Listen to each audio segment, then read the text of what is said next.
Olá! Esta análise é baseada no caderno de estudos elaborado pelo professor Dr. Marcelo Lessa, idealizador e mentor do projeto Alero Turbo. Hoje, a gente vai mergulhar fundo no caderno ESP ADM 36. O tema é central: Receita Pública, conceito, classificação e estágios. A nossa missão aqui é bem clara, né? É quase como entrar na mente do examinador da FGV. Ele tem uma caixa de ferramentas cheia de conceitos e usa tudo isso para construir armadilhas. O que a gente vai fazer é desmontar essa caixa peça por peça para enxergar essas armadilhas antes mesmo de cair nelas. Exatamente. O material do professor Lessa é o nosso mapa. E olha, ele não serve só para decorar regras, é para entender a lógica por trás delas. A FGV não quer só saber se alguém decorou uma lista, ela quer saber se o candidato raciocina como um gestor público. É esse raciocínio que a gente vai construir, com foco total no concurso da Assembleia Legislativa de Rondônia para analista administrativo. Um tema fundamental de AFO, administração financeira e orçamentária. Ótimo! Então vamos começar pelo que parece ser o ponto de partida mais básico, mas que, pelo que vi, já é a primeira casca de banana. A diferença entre ingresso público e receita pública. À primeira vista, parece a mesma coisa, dinheiro entrando no governo. Onde que está a pegadinha aqui? Pegadinha está numa única palavra: pertence. Pensa assim, ingresso público é tudo, absolutamente tudo que passa pela porta do cofre do Estado. Mas nem tudo que passa por ali pertence de fato ao Estado. Parte desse dinheiro, na verdade, está só de passagem. Ah, entendi. Então a gente tem o dinheiro que fica e o dinheiro que está só de visita, digamos assim. Perfeito, é isso. O que fica, o que pertence ao Estado e que ele pode usar para pagar as contas, construir hospital, pagar servidor. Isso é a receita orçamentária. É o dinheiro do orçamento. Agora, o que está só de passagem, o dinheiro de terceiros, é o que a gente chama de ingresso extra-orçamentário. E que tipo de dinheiro seria esse, que entra no cofre do governo, mas não é dele? Imagina que o governo é o guarda-volumes de uma festa. Quando uma empresa participa de uma licitação, ela deixa um depósito de garantia, uma caução. É como se ela deixasse o casaco dela no guarda-volumes. O governo segura aquele dinheiro, mas o casaco não é dele. Ele tem que devolver no final. Faz sentido. Depósitos judiciais, fianças, tudo isso é dinheiro que o Estado administra por um tempo, mas que tem dono. É um passivo, né? Uma obrigação. Entendi a analogia do guarda-volumes. E imagino que a FGV explore justamente essa área mais cinzenta. Vi nas anotações do professor a menção à famosa ARO, a Operação de Crédito por Antecipação de Receita. Isso é um empréstimo, certo? Mas empréstimos são receita, então por que a ARO é tratada de forma diferente? Essa é uma das armadilhas clássicas. A ARO é um empréstimo sim, mas de curtíssimo prazo. O governo pega para cobrir uma falta de caixa momentânea e a lei obriga ele a quitar esse empréstimo dentro do mesmo ano. Ou seja, pela regra, ela não serve para financiar despesas novas. É só um cheque especial para o governo não ficar no vermelho. Ah, tá. Como é uma dívida que nasce e morre no mesmo exercício, ela é tratada como um mero ajuste de caixa. É um dinheiro que entra e já tem carimbo de saída. Por isso, é um ingresso extra-orçamentário. Ok, isso é crucial. Então a ARO é mais um tapa-buraco temporário do que uma fonte de recurso de fato. A base está clara. Vamos agora para o coração da matéria, a parte que provavelmente gera mais questões. A classificação por categoria econômica lá da Lei 4.320. O material divide em dois mundos: receitas correntes e receitas de capital. Exato. E a pergunta que resolve, 90% das questões aqui é: essa entrada de dinheiro deixou o Estado, em termos líquidos, mais rico? Se a resposta for sim, a gente está falando de uma receita corrente. É o dinheiro do dia a dia. Impostos, taxas, contribuições, aluguéis que o governo recebe. É o que sustenta a máquina.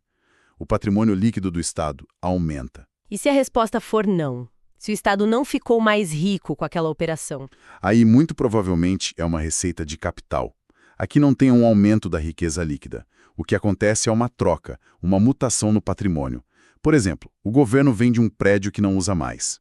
O que acontece? Sai um ativo que é o prédio, e entra outro ativo, que é o dinheiro. O valor total do patrimônio continua o mesmo, só mudou a forma. Certo. A mesma coisa quando ele pega um empréstimo. Entra dinheiro no caixa, um ativo, mas ao mesmo tempo surge uma dívida, um passivo. O balanço se equilibra. Essa pergunta-chave é uma ótima ferramenta, mas a lista de tipos de receita dentro de cada categoria é enorme, né? Tributária, contribuições, patrimonial, é muita coisa para lembrar na hora da prova. O material do professor Lessa oferece algum atalho, algum mnemônico para ajudar a fixar isso? Sim, e eles são salvadores de vidas na hora da prova. Para as receitas correntes, a gente usa tributa cum pais to. É um pouco bobo, eu sei, mas confia em mim, funciona. Tributa com pais to.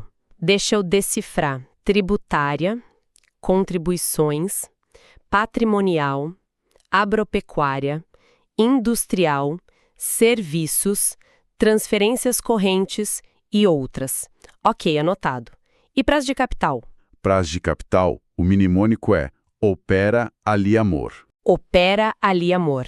que significa operações de crédito, que são os empréstimos, alienação de bens, a venda de imóveis, por exemplo, e amortização de empréstimos. A amortização de empréstimos. Aqui eu já sinto o cheiro da pegadinha da FGV. Porque se o governo pega um empréstimo, é operação de crédito. Mas se ele recebe de volta um empréstimo que ele concedeu, é amortização. E os juros? Onde que entram os juros dessa operação toda? Ponto perfeito. A banca adora misturar isso. Pensa assim. Quando o governo concedeu um empréstimo para alguém, aquele dinheiro saiu do patrimônio dele e virou um direito a receber. Quando o devedor paga o principal, a amortização, é só o patrimônio original do governo voltando para casa. É uma troca de direito a receber por dinheiro. Por isso, é receita de capital. Ok, o principal volta a ser dinheiro. Isso. Agora, os juros. Os juros são o lucro, a remuneração pelo empréstimo. Isso sim aumenta a riqueza do Estado. Portanto, os juros são receita corrente, classificados como receita de serviços. Entendi. Então a regra de bolso capital é só trocar patrimônio, não fica mais rico, parece bem sólida. Mas talvez simples até demais. Onde a FGV quebra essa regra para pegar os candidatos de surpresa? Bem aqui. Ela quebra essa regra com as transferências de capital. O nome já diz, capital. Então o cérebro do candidato já quer aplicar a regra. Não aumenta a riqueza. Mas pensa na situação. A União manda dinheiro para o estado de Rondônia com um objetivo específico, construir um hospital. Rondônia não vendeu nada para receber esse dinheiro. Nem pegou um empréstimo. O estado simplesmente ficou mais rico. É verdade, o patrimônio líquido dele aumentou. Essa é a armadilha. É uma receita classificada como de capital, porque o destino é um investimento, um bem de capital, mas que se comporta como uma receita corrente no sentido de que é uma receita efetiva. Ela aumenta a riqueza líquida do Estado. Essa é sutil. É uma daquelas exceções que provam a importância de entender a lógica e não só decorar o nome. E ainda nas classificações, o professor Lessa fala da origem ou coercitividade. Aqui a divisão entre receita originária e derivada. É como se o governo tivesse dois chapéus, né? Exatamente. Com um chapéu, ele atua como um empresário, como um particular. Ele explora o próprio patrimônio, aluga um prédio, vende a produção de uma fazenda estatal. Ninguém é obrigado a alugar o prédio do governo. É uma relação contratual, de direito privado.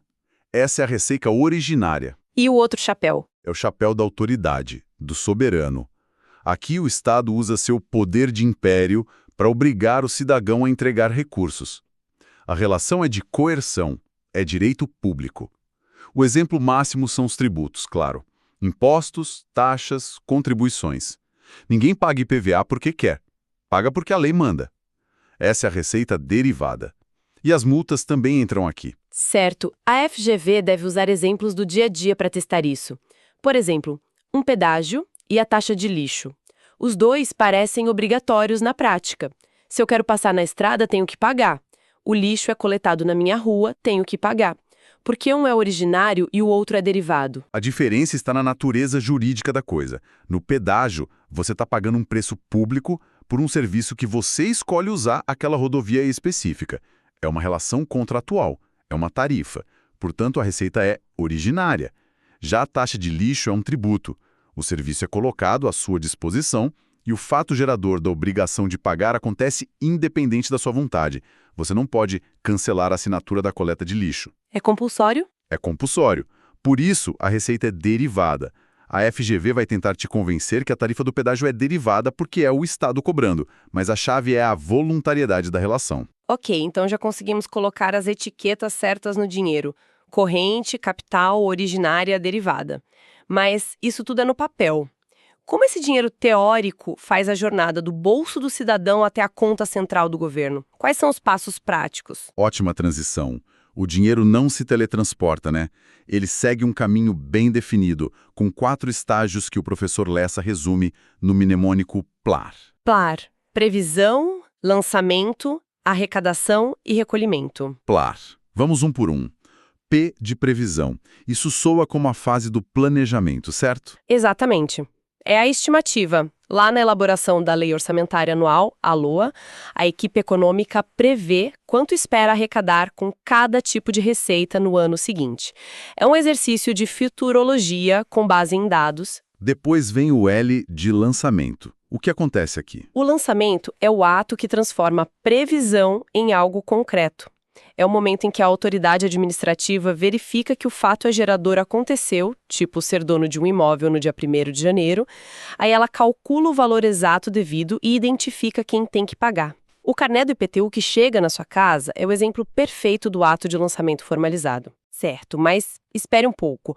O material diz que o lançamento não é obrigatório para todas as receitas. Como assim? Exato. E isso é ponto de prova.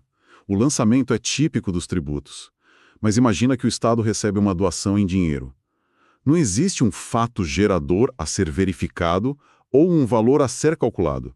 O dinheiro simplesmente entra. Ah, claro. Nesse caso, pula-se a etapa do lançamento. A FGV pode afirmar que toda receita precisa ser lançada, e isso está errado. Boa observação.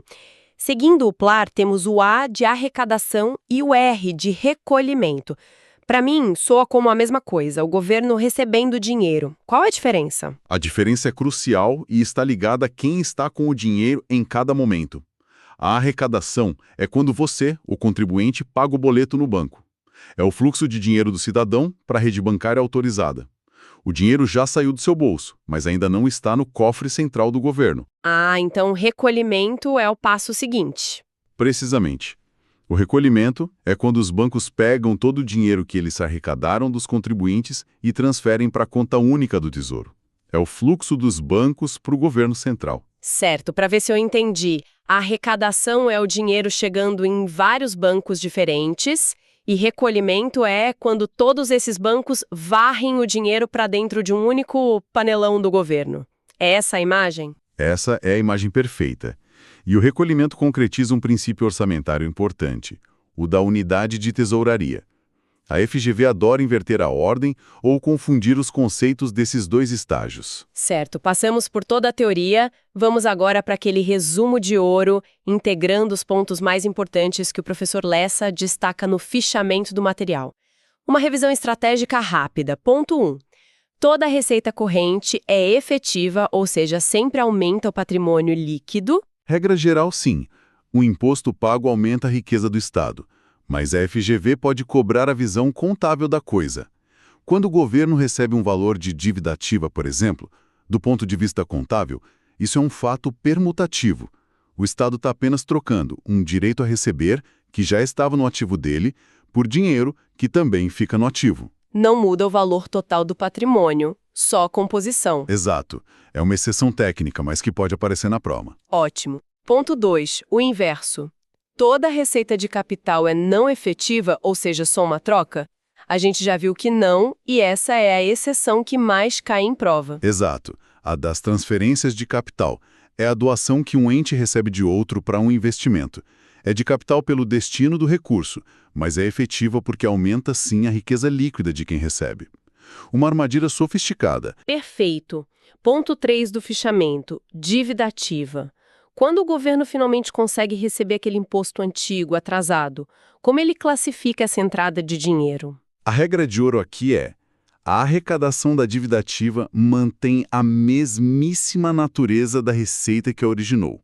Se a dívida era de IPTU, um imposto, que é uma receita corrente tributária, o recebimento desse valor será classificado como receita corrente. A origem manda na classificação. Isso. A FGV vai tentar dizer que é receita de capital ou até extra-orçamentária, mas não é. Excelente. E o último ponto-chave para a nossa revisão: o reconhecimento da receita.